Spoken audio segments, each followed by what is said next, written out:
Well, welcome back. We're going to tackle finding relative extrema one more time tonight, and we're going to add some interesting problems to the mix. So enjoy. Alright, so we're back finding all critical points in relative extrema.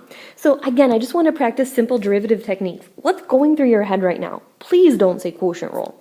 Hopefully you're saying, let's make like a beaver and split. So I'm not doing any calculus, I'm just dividing both terms by x squared. So x to the fourth over x squared is x squared, plus 1 over x squared, which of course is x to the negative 2.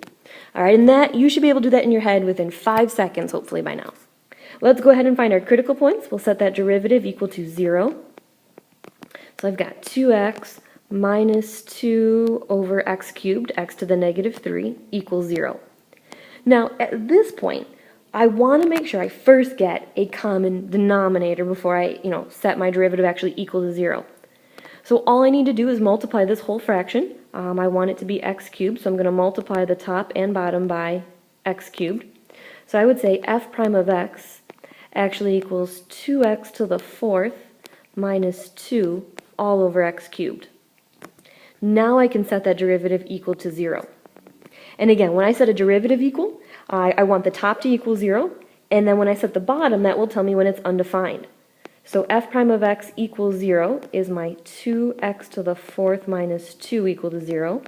And when f prime of x does not exist, that's when x cubed equals 0. So that one's the easy one. I basically get x equals 0.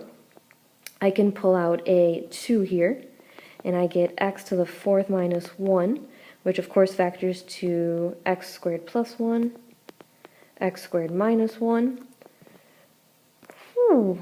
And you know what? It probably would have been a lot quicker just to solve that equation and say 2x to the fourth equals 2, x to the fourth equals 1. If I take that fourth root, don't forget that you're going to get x equals plus and minus 1. So it looks like we've got ourselves 3 critical points here. I've got a negative 1, a 0, and a positive 1. Oops. And don't forget I label f prime on top, f on the bottom. Now, remember, I'm just plugging numbers into my derivative to see whether it's positive or negative. So I'm going to have to use like halves here, and I'm going to use a 2 here. And I don't care what the number is, I just care whether it's positive or negative.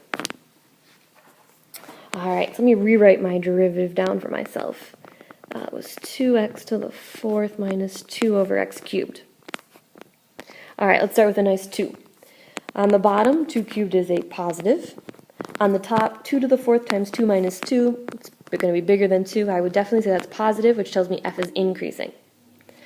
Now, if I plug a half in, 1 half cubed, I still know it's positive. 1 half to the fourth. Now, because it's a fraction, I might actually have to think about that one. I'm basically going to get 2 times 1 half to the fourth. Well, 1 to the fourth is 1. 2 to the fourth is 16 minus 2. 2 times 1/16 is 2 over 16, or 1/8 minus 2. Is that positive or negative? Well, if you can't do 1/8 minus 2 in your head, who's bigger, an eighth or 2? Clearly 2 is, so that's going to get me a negative. If I plug a negative 1 half in, on top, I'm still going to get, if I raise that to the fourth, that's a positive. So I get a negative on top. Negative 1 half cubed is a negative, and a negative divided by a negative is a positive. And if I plug a negative 2 in, on top I get a positive, on the bottom a negative, I got a negative. So I got one of those rare cases where it does flip signs. So just to be clear, we have a relative min. Let's see it, x equals negative 1 and x equals positive 1. And how do I know that? Describe in calculus. F prime changed from negative to positive. I have a relative max at x equals 0. And again, if you can't see it, follow your arrows. It's pretty straightforward. I have a max at x equals 0, f prime changed from positive to negative. And then you can state your intervals of increasing and decreasing. Alright, absolute value. We're going to do the same thing with an absolute value equation. Now I want you to start in your notebook here. You are not to derive absolute value by hand. Okay, you must sketch. Alright, and that's for every absolute value we do this year. We are not taking the derivative by hand. We are sketching. So you should know the translations that are taking place. Now, they do have to go in order. All right, so let's think about, use some common sense here about the order they're going in. Multiplication over, addition and subtraction. So this is a negative absolute value. I'm shifted to the right 4. You should know inside by now is your horizontal shift. So I'm going right 4. Because I'm negating my absolute value, that's a reflection over the x-axis.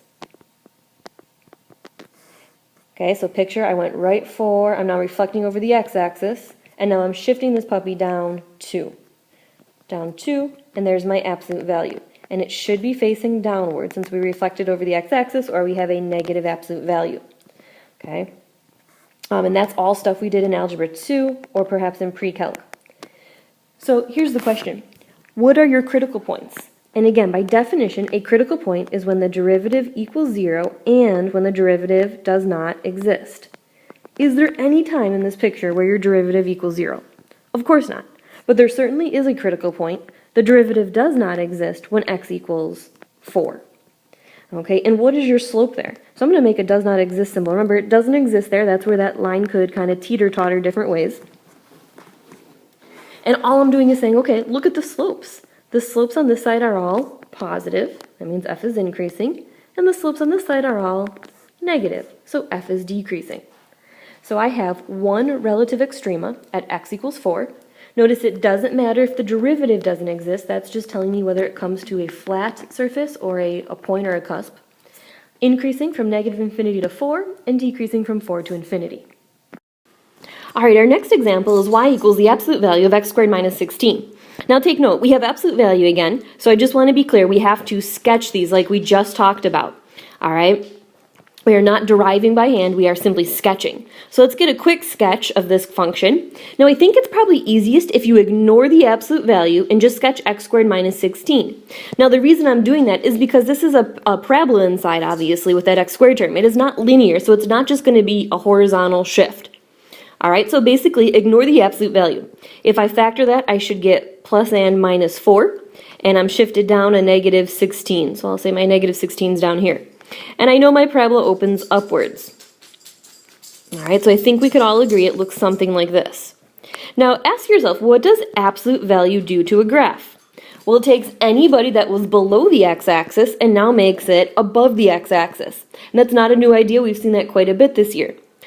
So I'm not going to change anybody that was above. That's going to stay there and this is going to stay there, and just make sure they come out, the same concavity. It's going up. This one's going up. Well, a little more bend to it, sorry. It's going up. Now basically take this, excuse me, and reflect it over the x-axis.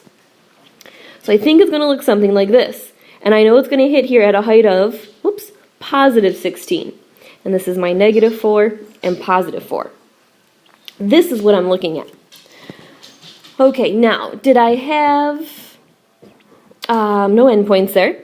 So I need to get my critical points, so I'm setting my derivative equal to 0, and when my derivative does not exist. All right, so I would say I'm equal to 0 when x equals 0. I have a horizontal tangent line, and my derivative does not exist at plus and minus 4. So all I need to do is create my sign chart. F prime goes on top, F on the bottom, in order. So I've got negative 4, 0, and 4. All right, so remember you're testing any points here. We're plugging them in, and we're getting a value for the derivative. Now again, you don't have a function to plug it into. Okay, so when you look at your picture, you're just thinking slope. So let's look at that picture we just drew, and let's look at, we'll test somebody over here. Let's say negative 5. If you go out to negative 5 and you had to draw a tangent line there, what is the slope? I don't need a number, I need a positive or negative. Well, hopefully that's clearly negative. Now look between negative 4 and 0, let's say here. The slope is clearly positive. Between 0 and 4, the slope is negative. And anybody after 4 has a positive slope. The other thing I want to put on here is basically at negative 4, the derivative did not exist. At 0, it was 0. And at positive 4, the derivative did not exist. All right, so again, critical points are when the derivative equals 0 and does not exist. Now, of course, this describes what f is doing. F is decreasing, then increasing, then decreasing, then increasing. So you can picture what the graph of f looks like. Okay? So I would say I have a relative max at x equals 0, and make sure you justify y, and it's got to be about calculus, so it's got to be about the derivative. F prime changes from positive to negative. Okay, I have relative mins. I'm going to let you write it out at x equals -4 and x equals 4. And when you justify, talk about the derivative. F prime changes from negative to positive. Notice I'm never justifying with the words increasing and decreasing. I'm saying positive and negative. All right, in our next example, y equals x cubed over x squared minus 3. Can I make like a beaver and split on this one? Hopefully your gut says no right away because we're not dividing by one term. So when I look at this, I see quotient rule when I take my derivative. So I'm going to go low d high minus high d low all over low squared. All right, a pretty quick derivative I would assume by now. And of course I'm going to clean up the top there. Let's see, that gets me 3x to the 4th minus 9x squared. And that's going to be minus 2x to the 4th. All over this junk. Oops, I missed my square there. That x squared minus 3 squared. And again, I'm going to keep cleaning it up. So I'm going to get, let's see, that's going to make x to the 4th minus 9x squared all over x squared minus 3 squared.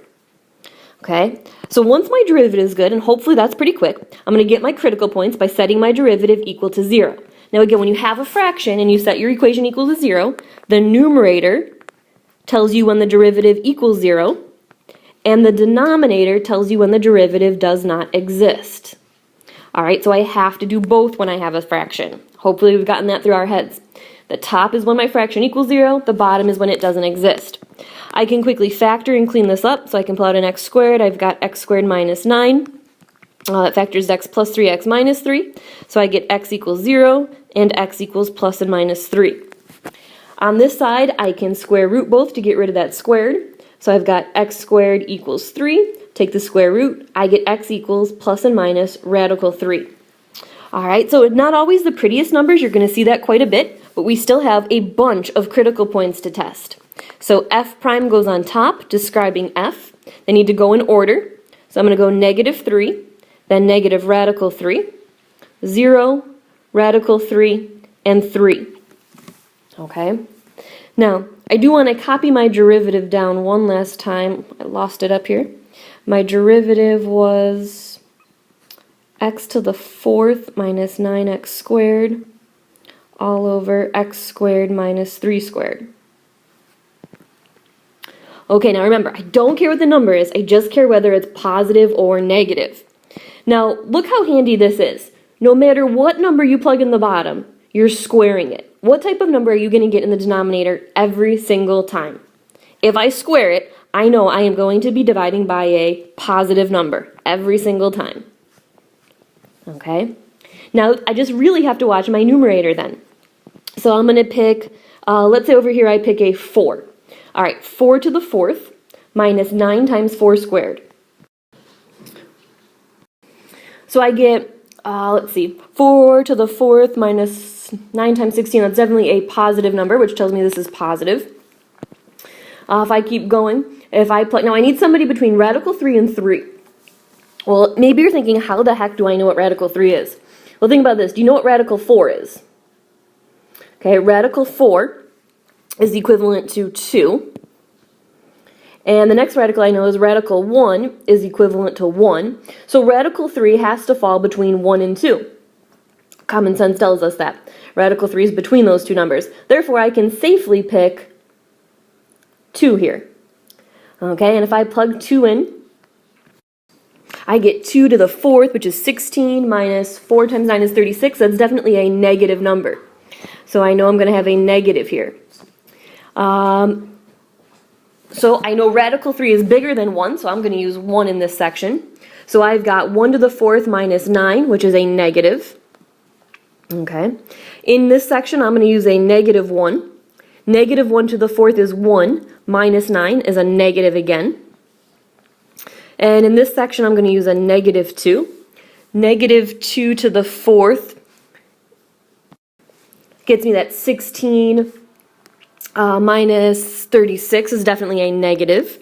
And if I plug in a negative 4, I'm going to get 256 minus, that will get me a positive. So take a look at that. I just want to be very clear that these signs are not always going to alternate. I have a positive, negative, negative, negative, negative, positive. You really have to take your time and plug those numbers in. So again, I'm increasing, decreasing, decreasing some more, some more, some more, and then increasing again. So just to be clear, I have a relative max and a relative min, one of each. These are neither mins nor maxes. All right, next example. If I read this out loud, it says x times. So I'm going to go product rule. First times the derivative of the second plus the second, 9 minus 3x to the 1/2, times the derivative of the first. All right, so if you're still stuck on product rule, write them out with blanks and then take each derivative separately. The derivative of x, of course, is 1. And this guy's derivative is 1/2, 9 minus 3x to the negative 1/2 times negative 3. All right, at this point, remember, it's all about the GCF, folks. You are looking on this side of the plus sign and this side of the plus sign for that GCF. Hopefully it's pretty obvious. It's 9 minus 3x, and you're taking out the smaller, to the negative 1/2. We'll bracket in what we have left. Well, if I take out this pierce to the negative 1/2, let's see, I get negative 3/2 x. And if I take this out to the negative 1/2, basically I want you to say minus negative 1/2, which gets you a 1. You have one of those. All right, lastly, I'm just going to clean this puppy up. So I'm going to say y prime equals, I'm going to move this chunk to the bottom, 9 minus 3x. This chunk just gets combined together. I'm going to slap a denominator of 2 on everybody. So I'm going to call this 18 over 2. And I'm going to call this minus 6x over 2. So I get negative 9/2 x plus, what did I say that was, 18 over 2. And then lastly, I'm just going to multiply every term by 2 to kill that fraction. So I've got y prime equals negative 9x plus 18 divided by 2 square root of 9 minus 3x. All right, let's go get those critical points. Remember, you're setting both the top and bottom equal to 0 to get critical points.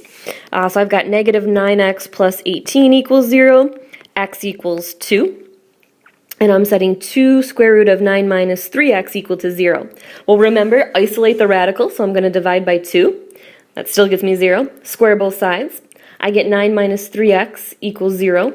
Negative 3x equals negative 9. Therefore, x equals 3. Lastly, we just have to make our sign chart and check some points. So remember, it goes f prime on top over f. Critical points go on there. Notice I only have a 2 and a 3. It's nice when you don't have too many to check. I'm going to test a 4, 2.5, and a 0 here. All right, now, remember, you're plugging them into the derivative.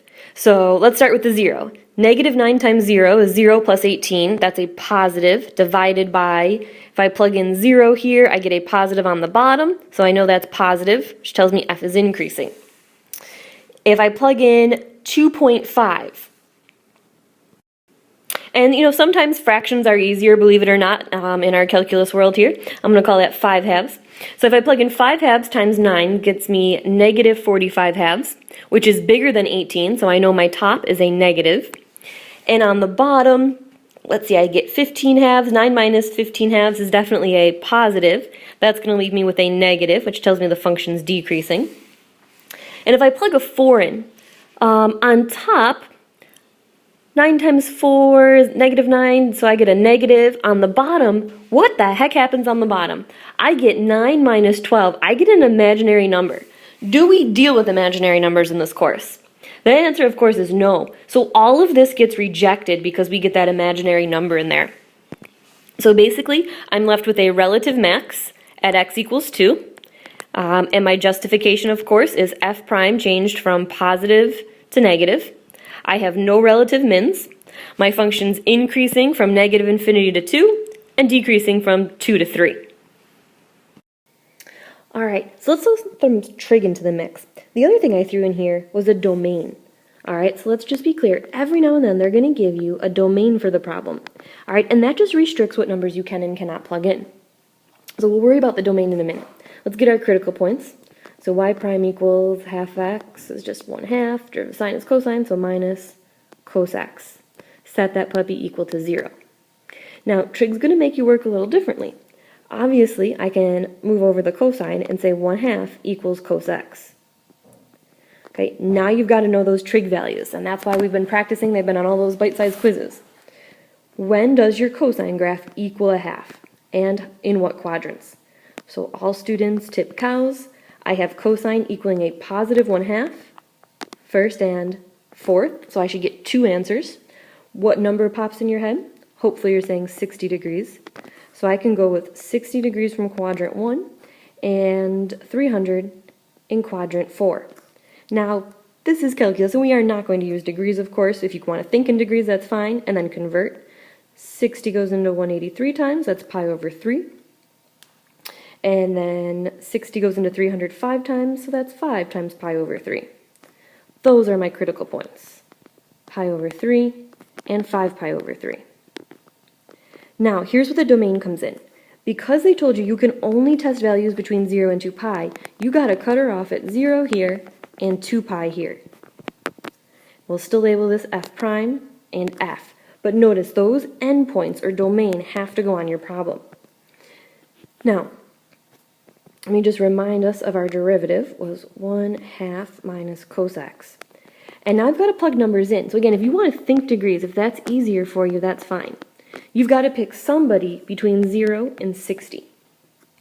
Okay, somebody between 0 and 60. Now there is a nice 2 numbers you should know, either 30 and 45. I'm going to go with 30, and that's what I'm going to test here. So I'm going to say it's 1/2 minus the cosine of 30. Cosine of 30 is radical 3 over 2. I have a common denominator, so 1 minus radical 3 over 2, is that positive or negative? Is radical 3 bigger than 1 or smaller than 1? Well, of course it's bigger than 1, so I get a negative, which tells me f is decreasing. Again, you can pick anybody between 60 and 300. I like pi over 2, pi, somebody on the graph. I'm going to go with pi over 2. So I've got 1/2 minus the cosine of pi over 2. If you picture your cosine graph, the cosine of pi over 2 is 0, which gets me a positive. And now I need somebody between 300 and, of course, that's 360. So you can either go with 330 or 345. I'm going to go with 330. All right, so I've got 1/2 minus the cosine of 330, which of course is 11 pi over 6. 30 goes into 330 11 times, 11 times pi over 6. All right, cosine is positive in the 4th quadrant, and the cosine of 30 is radical 3 over 2. So I get a negative value. So again, I have, if you just follow the lines that you made, whoops, I have 1 relative min at x equals pi over 3, 1 relative max at x equals 5 pi over 3, and I've got 2 separate intervals for decreasing and 1 for increasing. Now, I promised you I wasn't going to be too long tonight, so that's all I have for tonight, and we'll see you tomorrow.